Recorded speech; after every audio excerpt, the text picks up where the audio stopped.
환상과 현실을 넘나드는 이야기 동물원 판타리얼 동물원에 오신 걸 환영합니다.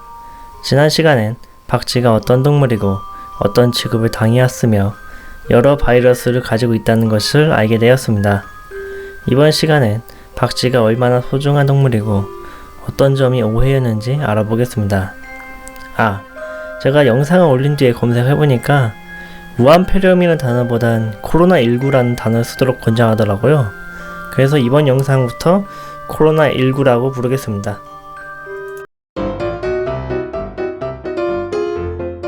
2008년 영국 텔레그래프에서 선정한 절대로 사라져서는 안 될 동식물 베스트 5에 박쥐가 포함되었습니다. 왜일까요?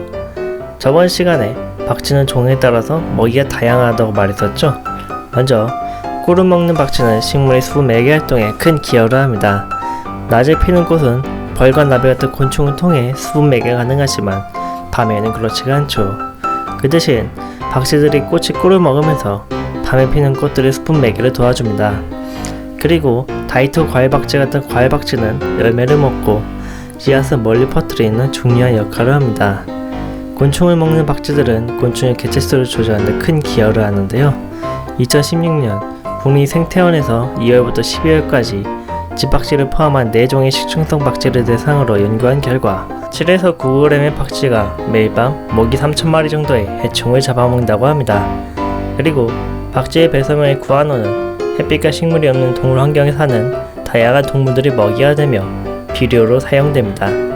이렇게 이로운 일을 하는 박쥐를 바이러스로 옮긴다고 해서 나쁜 동물로 취급해서 없앤다면 그야말로 민들 잡자고 초가삼간 태우는 짓이죠.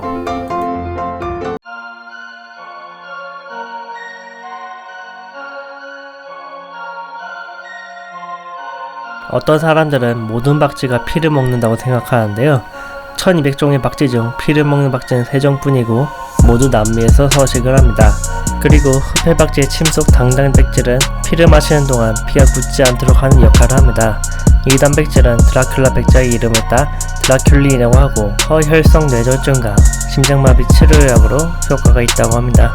또한 사회생물학자들은 흡혈박쥐에 대해 흥미롭게 보는데요. 박쥐의 이타적 행동 때문입니다. 피를 못 먹고 굶주린 박쥐가 있으면 배부른 박쥐가 자신이 먹은 피를 나눠준다고 합니다. 이기주의가 판치는 현대사회에서 인간이 흡혈박쥐에게 배워야 되겠네요. 바이러스는 숙주 안에 사는 동안 변이가 잘 일어납니다. 그래서 박쥐 안에 있었던 약했던 바이러스도 여러 동물을 거치면서 강해질 수 있죠. 사스는 중국의 관박쥐, 하얀고양이, 인간, 에볼라는 과일박쥐, 원숭이, 인간, 메르스는 이집트 무덤박쥐, 낙타, 인간. 이번 코로나19는 박쥐, 천상갑, 사람 손으로 옮겨지면서 바이러스가 변한 것이죠. 강한 바이러스가 생기는 것을 박쥐 탐하는 것은 마치 사람이 칼에 찔러 죽었을 때 칼 만든 사람만 탓하는 셈이죠. 사실 박쥐의 바이러스가 사람에게 전염된 것은 사람의 책임이 큽니다. 박쥐의 서식지가 파괴되면서 박쥐는 살기 위해 인간들이 사는 곳과 가까운 곳으로 이동해 살 수밖에 없습니다. 이를 통해 박쥐가 가진 바이러스가 사람이나 가축에게 옮겨질 확률이 높아진 것이죠. 그리고 박쥐를 비위생적인 환경에서 조리하여 먹는 것 역시 바이러스 이동에 큰 기여를 하죠. 즉, 전염병이 터질 때마다 무조건 박쥐를 탓하는 것은 잘못되었으며 사람에게도 책임이 있다는 것을 알아야 합니다. 그렇다면 코로나19의 감염을 막으려면 어떻게 해야 할까요? 우선 개인위생 철저히 관리해주시고 기침 시에 마스크를 착용해주세요.